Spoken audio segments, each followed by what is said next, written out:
Hey, welcome to the FABITALK channel. In this series, FABITALK, I bring up projects I've done in the past that I don't necessarily have video for, but I do have pictures, and where I can talk and discuss and show you different things and give facts and stories about what we did and how we did it. And so join me for this week's project as we talk about an unloading bridge. FABITALK. Hello.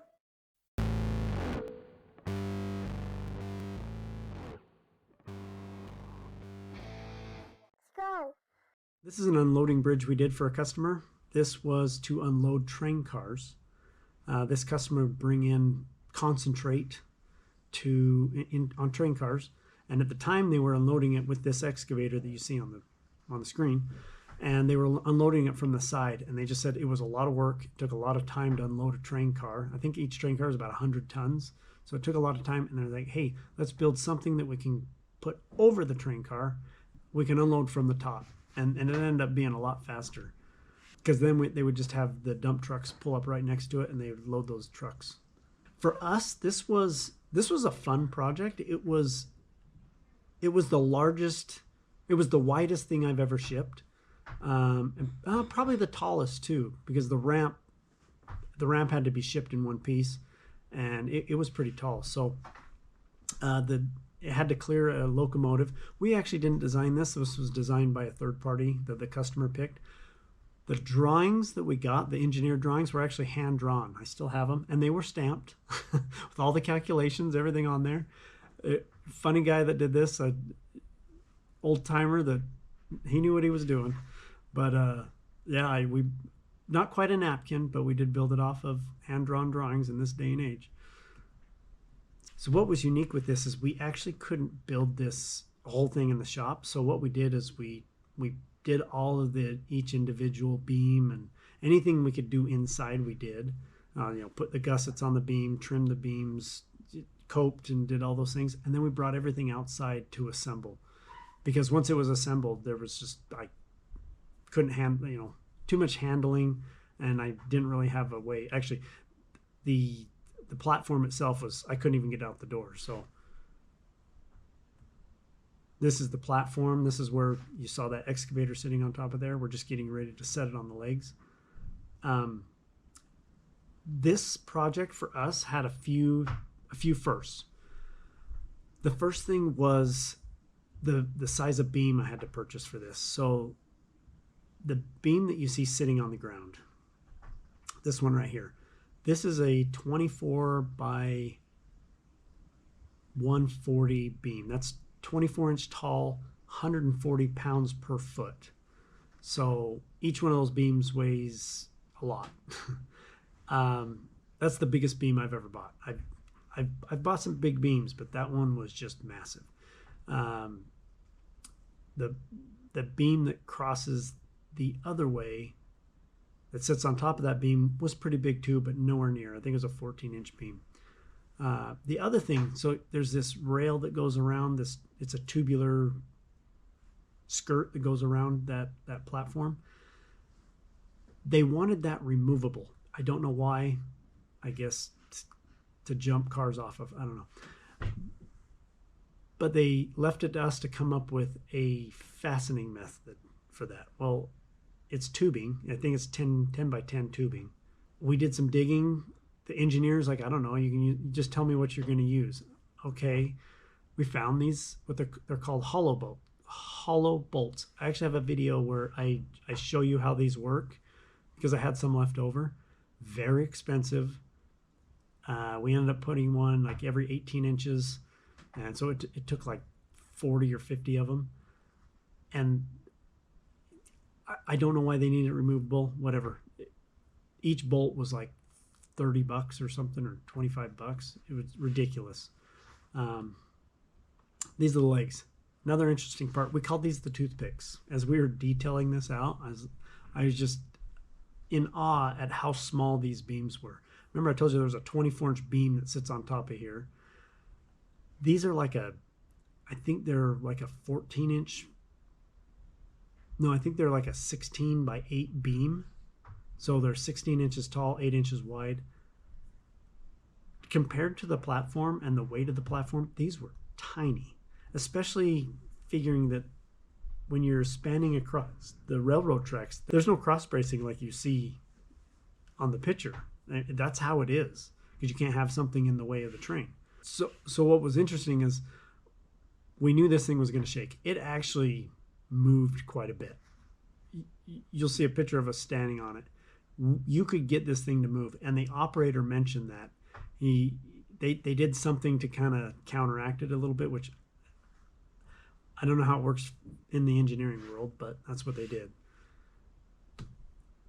So here we're just getting ready to set it onto the legs. It actually wasn't that heavy. We ended up bringing a crane company out to move it. It was a long reach for our crane, and it's not worth the trouble. These guys they're not that expensive, and it's much safer. Yep, just swinging it around. I think this platform weighed, it wasn't that heavy. I'm going to say 15,000 pounds. Sorry, it's been years since I did this project. I remember it really well. There's facts and figures. I don't remember everything. Yep, just getting it set. There it is, set on there. Yeah, that beam you're seeing where the straps are attached to, that's a 24-inch beam. And then on top of that was an 18-inch beam. And there was where you see a gusset, there's a beam at each one of those spots to support the excavator. And yeah, there was a lot of beams here, but it was it was really fun to do. There it is all put together. We had a ladder access up to there. And then that pile of wood, I'll talk about that in a minute. This is the crew that worked on the project.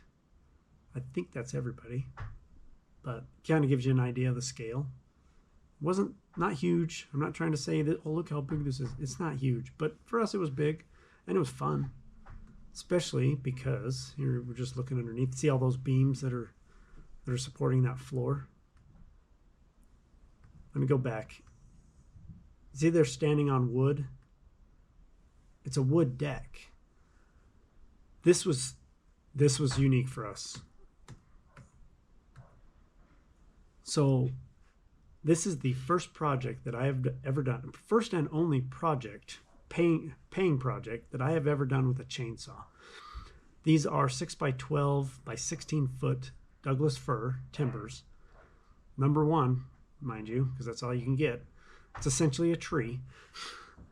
I think I had to buy 60 something of them. They were $400 or $500 a piece. We had to cut them in half, cut them to size. Well, I didn't have a saw that would cut 6 inches deep. That's essentially like a 16-inch saw. I don't have one of those. I tried to do it with a miter saw and a skill saw and then flip it over. Yeah, not happening. So I'm like, screw it, get out the chainsaw, and ended up cutting. The pile of sawdust left over was insane. I couldn't find the picture of it because I did have a picture of it. It was an insane amount of sawdust. But this is what was left over. These were great. We use these as dunnage for years. We still have a bunch. They've kind of broken and lost a few over the years, but these are awesome dunnage, 6x12, and they're about 18 inches long. Great. Okay, so here's the ramp. Here's another interesting fact. So the ramp angle is about 40 degrees. That's kind of for earthwork, that's kind of a standard.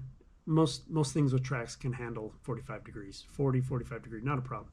Well, you're driving on wood though. It's not dirt. Okay, so that's just what they designed.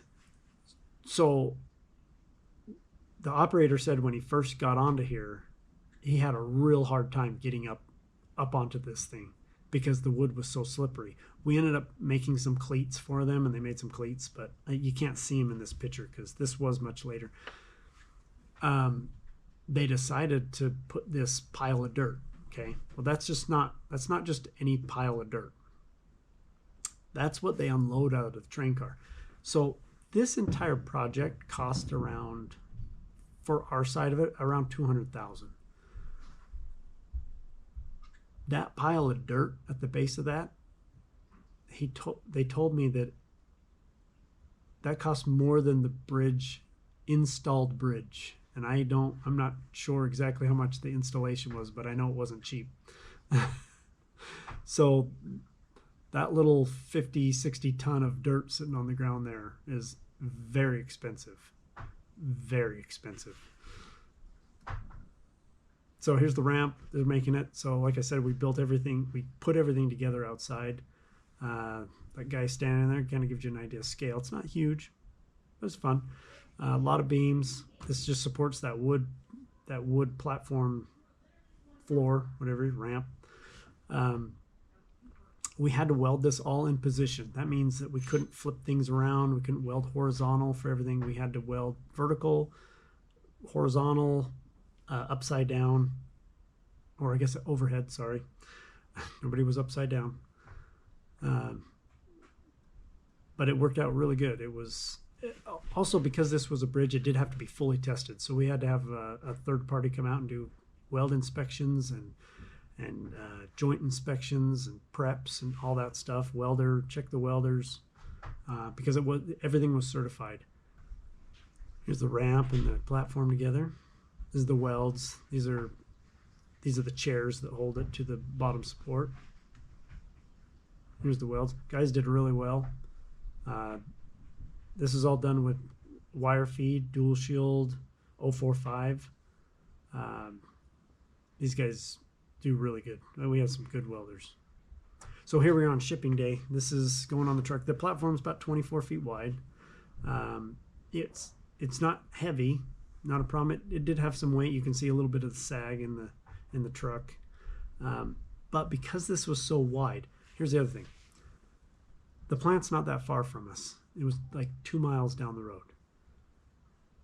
It still cost about $5,000 to send this 2 miles down the road. Ridiculous.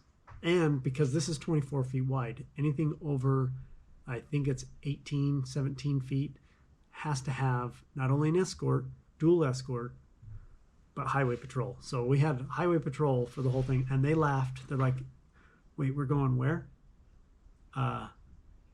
Okay. I don't even think we had to pay them. I think we did. I think somebody just got them donuts because it was just a short drive. They were great too. They were fun. Yeah, so everybody's waiting. Everybody's getting ready. The caboose.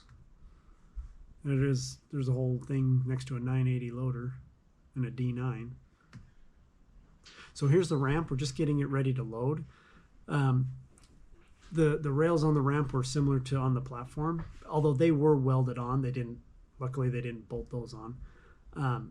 Those pipes that the guys are standing next to, those were temporary supports because we were worried that while you can use a lifting beam or a spreader beam, sorry, is it spreads the straps, so when you're lifting, they're not pulling in. We didn't know what they had on site, and so we put these in here so when you pick it, if you're picking from a single point, you're not pulling hard on that tubing. So those are just temporary because that would be kind of hard to drive up with a pipe in your way. Yeah. Hey, we're having a hard time getting on the ramp. Did you move the pipes out of the way? Yeah.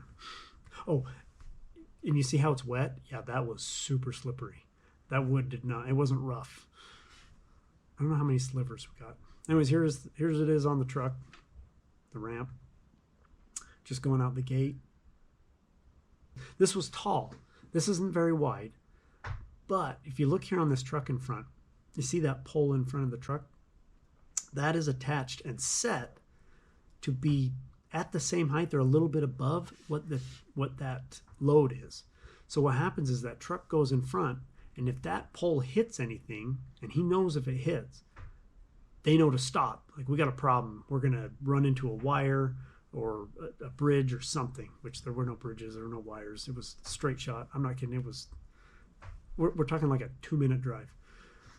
So that's what they're for, and that's just a safety, kind of a neat little thing these escorts do. So yeah, there's the bridge. Hope you enjoyed that. Hit the like, subscribe, and I'll see you in the next video. That's like yes. Somebody come on here, Patrick.